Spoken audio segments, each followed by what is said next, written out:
Hey everybody, welcome to the premiere edition of a brand new series, Legal Muscle, starring Rick Collins, Esquire. You know him if you've read MD for the last 20 years. It's now 20 years since he's been writing the Legal Muscle column.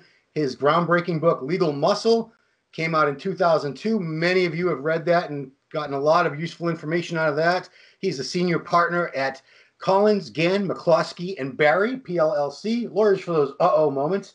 You can check him out at steroidlaw.com, or on his Instagram, Rick Collins Esquire. ESQ would be the short, just Rick Collins ESQ on Instagram. And now, please welcome from New York, the president of the Nassau County, I could go on and on, president of the Nassau County Bar Association, Mr. Rick Collins. Good morning, Rick. Thank you, brother. Thank you, Ron. So I think we've been talking about doing this online version of the column for a few years now. And we've been writing for MD both.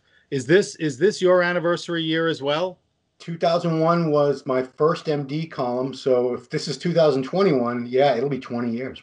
And 2001 was also my first MD column. So we have both been MD columnists, and they were just about the same time. I think it was like just around 9/11 that both of us started writing for MD. So happy anniversary, Ron. Likewise. It's a cool thing. You know, when we started, there was no social media, right? The internet was still kind of expanding itself and wasn't anything like it is now. So I think it's time to do an online version of the column, and calling it Legal Muscle is awesome, because the book that I wrote, Legal Muscle, really grew out of the MD column. It was a former editor-in-chief of MD who kept bugging me and saying, you got to write a book, Rick. And so I wrote that book about everything involving performance-enhancing drugs and in law, culture, medicine, society, sports. And so that's really what the column has been for all these years. And you guys have been great. And I got to thank you and Alan and Steve Blackman for giving me the freedom to be able to basically cover whatever I've really wanted to, whatever was sort of topical in the health and fitness field, as it might relate to law and policy. So thanks, and I'm looking forward to doing this online column. We very much appreciate having you as part of the team, believe me. So the first thing we want to talk about for the first episode was a very groundbreaking it was a ballot initiative, Measure 10, passed in Oregon in November. They became the first state, I never thought I'd live to see this, the first U.S. state to decriminalize all drugs, meaning you can be in possession of anything if they find it on you: methamphetamine, cocaine, heroin, steroids, and it is a civil, not a federal violation in Oregon. You can get a fine, or you can get court-ordered therapy, but they can't put you in jail, as in, many years past. There's a long, sullied history in the United States of drug offenses, people going to prison for very lengthy sentences for tiny amounts of recreational drugs, and I'm sure even small amounts of steroids. First of all, what was your reaction when this passed? Were you really shocked? So people have been asking me for the full 20 years of writing the column that I've done in MD, Rick, is there ever going to come a time that steroids are legal? And I think by that, typically people meant, will there ever come a time that people in possession of small amounts of steroids would not be arrested? And, one of the interesting things is there was, certainly over the last few years, those proponents for relaxing laws on marijuana have gotten stronger and more vocal and had more political clout. There's never really been a constituency to legalize steroids that had any real political power. Right. So I was skeptical that there would ever come a time that you wouldn't be arrested for possessing steroids. And as you may know, in most states, it's a misdemeanor to possess a small amount of an anabolic steroid. Let's say one 10cc vial is typically a misdemeanor in many states, but in some states it's a felony. So that any amount is a felony. So, even if it's reduced in plea bargaining or something like that, you wind up very often getting a criminal record out of it, which can derail your life in more ways than I can even count, right? In terms of employment and housing and even, loans and educational aspects. So, I was skeptical that it would ever happen. But lo and behold, as of February of 2021, this law in Oregon goes into effect. And you're right, it legalizes the non-commercial possession of all drugs. So what does that mean? Mm. Well, it means that if you're possessing the drug, whether it's heroin, cocaine, whatever it is, with the intent to sell it, or if you are trafficking in it, that's still a crime. That can be prosecuted. Also, federal law still applies in every state, right? So under federal law, the possession of any amount of any of those drugs, or anabolic steroids for that matter, is still a crime. But the feds really don't get involved in personal use scenarios. It's sort of below their pay grade. So as a practical matter, for people in possession of all of those drugs in Oregon in small amounts that are non-commercial, you're now getting that civil penalty where you're paying $100, or you're getting a drug treatment assessment at an authorized provider, and going your way. No handcuffs, no ride to the police station, no seeing the judge, no, none of that, no coming back to court. So it's a brave new day in Oregon. And, look, for recreational drugs like heroin and cocaine, there's two ways of looking at it and two sides on it. There are certainly the proponents who've said for many years that the drug war has not worked. And there's certainly ample evidence that after $1 trillion spent in fighting this war on drugs, when we've made really no headway into addiction rates, and lots of people have been put in prison. We've had a mass incarceration of predominantly people of color over a span of over 40 years, not much to show for it. So rethinking that is, I think, a good thing.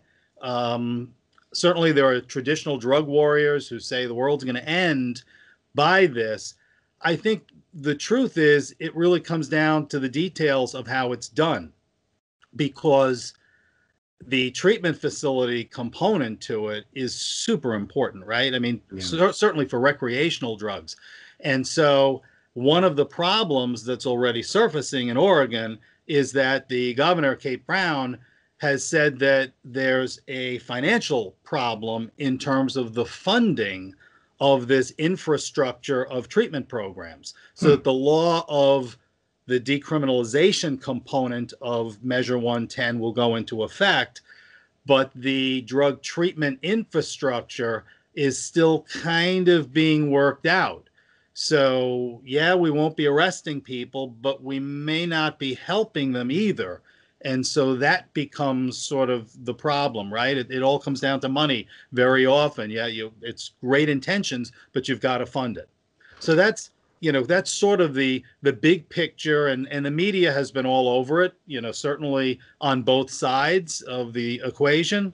But the media hasn't covered, other than you, Ron Harris, the media has not really covered that looped into this whole measure is the anabolic steroid category of drugs. And so I don't think that anybody in advocating for Measure 110 ever even thought that steroids would, I don't think there was the slightest inkling of the consequences or the fact that when you legalize all these other drugs, which are drugs of abuse and are, more traditionally thought of when we think of controlled substances, that's jacked up. I mean, I think the law was intended to affect people who are on the street, who are addicted to drugs, who had a heroin needle in their arm, who are, having problems with oxycodone or opiates, and sort of not driving those people into a, punitive kind of picture and trying to rehabilitate and help them instead. Good idea. But I don't think anybody thought that, some 270-pound jacked up gearhead was now going to be the beneficiary of Measure 110. Only us in the bodybuilding community really put that together. And so so it's interesting that it's kind of the unintended consequence, I think, of legalizing drugs. Yeah, it's one thing I saw that Portugal had decriminalized this. The European nation, Portugal, they decriminalized all drugs some time ago, and they saw overdose rates decrease. They have 5 times lower overdose rate on average than Europe, which is Europe has a lower overdose rate than the U.S. And, Right. you know, the opiate crisis in America, people are, by the time we're done with this interview, a couple people will have died of some sort of opioid overdose. I'm sure that's the unfortunate reality of it. Yeah. But let's get back to steroids for a second, because people watching this, that's their main thing. And as soon as I heard this, I'm thinking back to parts of your book, which talked about how law enforcement would sort of define quantities of seized anabolic steroids, uh, which were for personal use. Because anybody out there who uses steroids knows that it's very common. Most of us who have done steroids know that we will accumulate amounts for future because sources get busted, sources quit, sources stop producing. You never know when your great supply is going to be cut off, so people tend to stock up. And you talked about in your book where they were following the same sentencing guidelines and things like that for steroids as they did, say, like tablets of MDMA. So if they caught you with 20 more tablets of Anadrol, which, you know, that's going to last people not even 3 weeks, they say you're a dealer. That's intent to distribute. Right. So has Oregon, are they? I'm sure they haven't even thought of that. But do you think at some point they're going to have to revisit that in their own, when they come upon a bodybuilder and find his stash? They're going to have to decide, is this personal use? Is this just for him, or is he a Right. dealer? Right. Yeah, and that's a problem that's existed in virtually every state in that has a law that makes possession with intent to sell a higher level crime than possession for personal use. And you know, the example you gave is great, or even an example, you know, there was a time where the package of Thai Anabol, the little 5 milligram pink pentagons Yeah, from Thailand, would typically be sold in a tub of 1,000. yeah. So a guy would go online, go on his computer, he orders his tub of 1,000 Anabol. It's coming to his post office box or to his home or whatever, and it's intercepted by customs. You know, now Homeland Security gets it. They give it to the postal inspector. They do a controlled delivery. Guy takes the package, and next thing you know, he's charged. And the, you know, position of the government is very often based on the subjective impressions of the law enforcement agents. And I've seen affidavits where a police officer, in order to support the charge of intent to sell, the possession being enough for possession with intent to sell, will say that, you know, in my experience, the typical steroid user will use 1 tablet per day. And so 1,000 tablets is clearly a major distribution situation, you know, and I'm like, so I've actually gotten involved in many cases, both as defense lawyer and even as a consultant and an expert, to try to dig people out of the nonsense that comes sometimes from folks in the criminal justice system who just don't know. And as you say, are looking at a tablet, a 5 milligram steroid tablet, in the same way that they would look at a glassine of heroin, or, you know, street level transaction cops will tell you that somebody with 50 glassines in their pocket is not a user of heroin. It's somebody who's dealing that heroin. So if you're thinking in terms of 50 as an operative number and you're applying that to steroid tablets, we're in a lot of trouble, right? That Yep. guy's, you know, going to have a serious situation. So yeah, I think Oregon will be dealing with this, probably dealt with it before, because, you know, certainly the law has always, in most states, distinguished between possession as a misdemeanor in many states and possession with intent to distribute as a felony. So that probably won't go away, and whatever those subjective judgments that the cops make in and with prosecutors to decide what the charges will be will probably continue. Although I think that the move toward more tolerance of drugs and drug possession and drug addiction will probably result in less law enforcement, you know, operations, and maybe even slightly more benefit to the doubt of those who are in possession of drugs in Oregon. Right. So I'm just curious, when marijuana became legalized first, I believe Colorado was the first state, and that was, I want to say it was about 10 or 15 years ago. It's been quite a while. And Right. we all sort of speculated what other states would be next to fall in line and vote that in. And I believe we have about 20 out of the 50.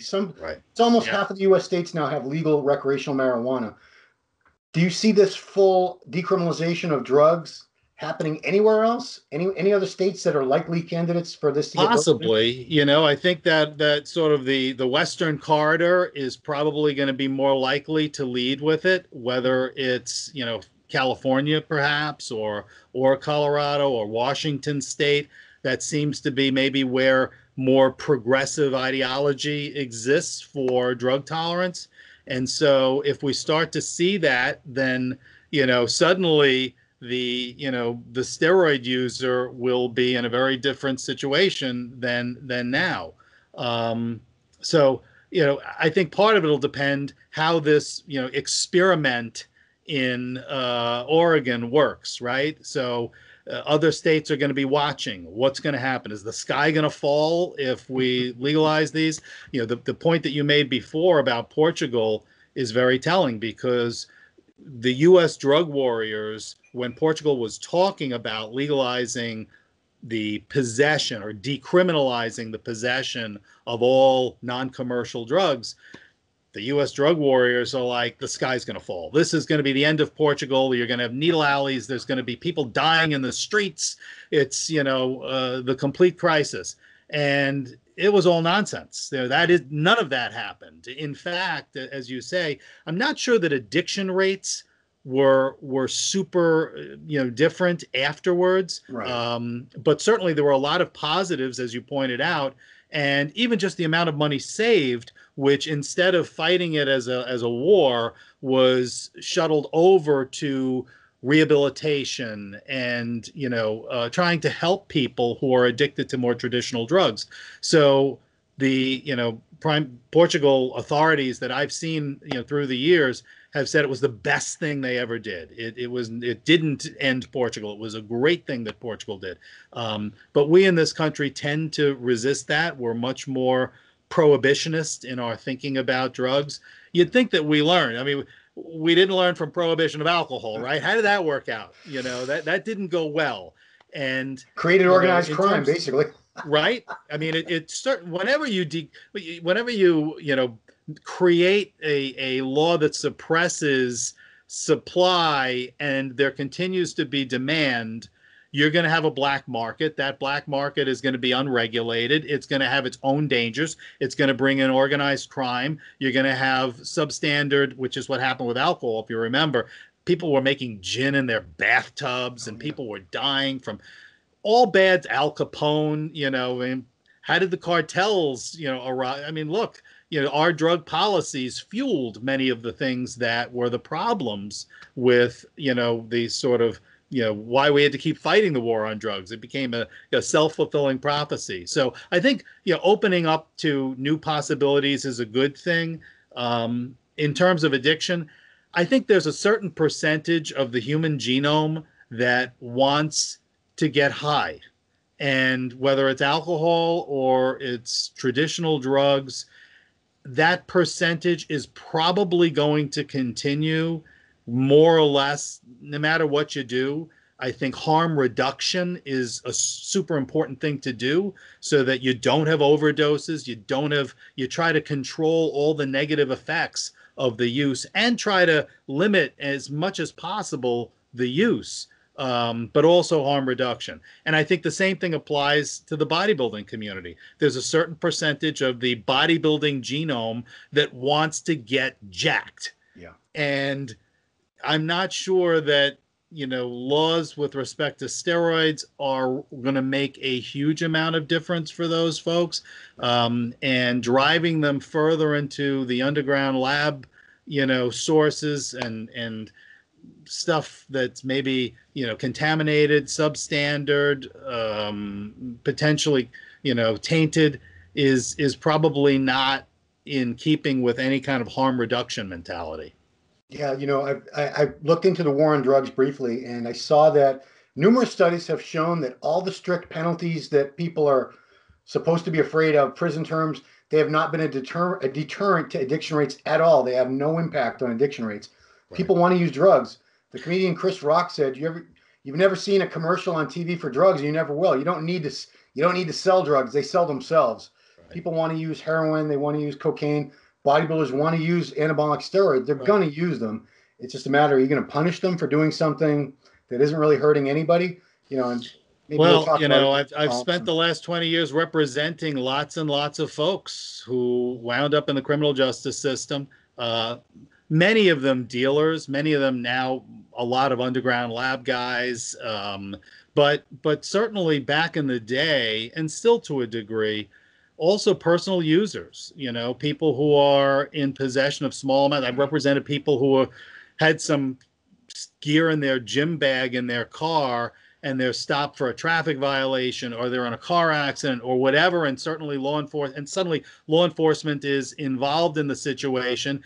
They're not going to ignore a few pins and a few packets of pills or vials in there. They're going to charge it. And so now what maybe started as a failure to signal when you're changing lanes in your car, suddenly now you're handcuffed and you're seeing a judge. And I've been involved in numerous of those cases, and some of them involve, like you said before, a situation where the guy is clearly a personal user, but he's a pack rat and he's got a ton of gear. I've had cases where the hell hath no fury, like a woman scorned, and where the estranged spouse puts a call into the police, and suddenly they're in the house. He's using steroids. He's got a factory here, and she shows the stash, and the next thing the husband or the boyfriend or the fiance is going down to downtown in the back of a police car. Wow. So none of that will be happening in Oregon with the new law, or at least a lot less of it. And so it's going to be an experiment for the rest of the country to kind of watch and see. Yeah, and I think I need to add, for the people watching this who might not have caught this part, you can still, even in Oregon, you can still be charged for selling steroids or buying steroids. But if you're caught in possession of them and it's deemed a personal use amount, you're going to get a fine, or maybe they're going to try to send you to rehab or steroid rehab. Right. So it'll be a choice, and there's also implications to that too. So if you get caught with a small amount, not what's called a non-commercial possession situation, obviously, if you're got a whole factory, if you're running an underground lab, you could be charged federally because the federal law still applies, or you could be charged in Oregon State. But if it's a non-commercial small amount, you're going to be given either pay out $100 or get yourself evaluated for whether you need drug treatment, which applies certainly more to recreational drugs. I'm not sure what a evaluator would even do with a guy who's 8% body fat and walks in with with his meals prepped and saying, okay, why am I here again? What is going on? So it's going to be I'm not sure they're prepared for that at all, or have even thought about that. But it will affect some people, because when you look at finances, so people who have means, theoretically, you could be arrested 3 times a week and you just shell out $100 each time, and you keep on going. But for the person who has no means, probably the person who's most truly addicted, maybe lost their home, lost their family, is living on the street and doesn't have the $100 to pay, that's the person who, is going to be sent to the treatment facility. The other person is not. So there is some disparity based on wealth that has maybe some things that ultimately Oregon will have to think about. Yeah. And, like I said, I never thought I'd live to see the day where any states would make marijuana, recreational use of marijuana, and sales of marijuana legal. I never thought I'd live to see a day where I could walk into a dispensary, which I can. I'm in Massachusetts, a few miles from my house, and buy whatever I wanted in terms of marijuana. So I'm thinking maybe 10, 20 years from now, we might see a similar situation with steroids. I don't know if they're ever going to be legal for sale. That's a real stretch of the imagination. Right. But legal for personal use in every state, I think I might live to see that now, as long as I live long enough. Yeah, I think putting them back in the hands of doctors and physicians probably is the most sensible way of addressing issues. Whether that'll ultimately happen, whether there'll be some, relaxation of the idea that doctors could prescribe steroids for something that was arguably non-medical. Doctors do non-medical surgery all the time, cosmetic surgery. Right. They're putting calf implants and, bicep implants and pec implants and liposuction and all these other things to bodybuilders and fit people all the time, subjecting them to considerable risks of infection, anesthesia, death. There's a million things that can go wrong. Whether that would ever be allowed for steroids, that's another show. Yeah, that's another show. Well, Rick, we're going to wrap this one up because you're a very busy man, and I appreciate you taking the time. Guys, steroidlaw.com, if you have anything happen that you might need some legal representation for, the best defense criminal attorney in the world for that situation, this man right here and his partners, Rick Collins. So go to steroidlaw.com, put the number for the law firm on speed dial, store it in your phone, 516-294-0300. 516-294-0300. Keep that in your phone, guys, because you might need it. Hopefully you'll never need it, but if you do, this is the only man that can probably get you out of a jam like that in the United States that I know of. Thank you, my brother. Yeah, so thanks for everything you've done for MD. Guys, every month, we're the last magazine in bodybuilding, the last print magazine, and he still, every month, has a fantastic column. This month just came out. I just got my copy in the mail, Ron. It's like I said before, you guys have been great. I can write. Look, I'm a bodybuilder as well as a lawyer. I wear both of those hats. And this month's column is, can resistance training raise your T levels, raise your testosterone levels? What is the real world effect of those transient spikes that you get from a high intensity workout? So if you want to read what I have to say about that, backed up by some of the experts, including George Tuliatos and some others, check out this month's MD in print, and hopefully we'll do this a little more regularly. This is fun, and so we'll chat it up from time to time a little bit more often in the future. Excellent. Well, thank you, Rick Collins, Esquire, for taking the time. Everybody, thanks for watching this episode of Legal Muscle with Rick Collins, Esquire. We'll catch you on the next one.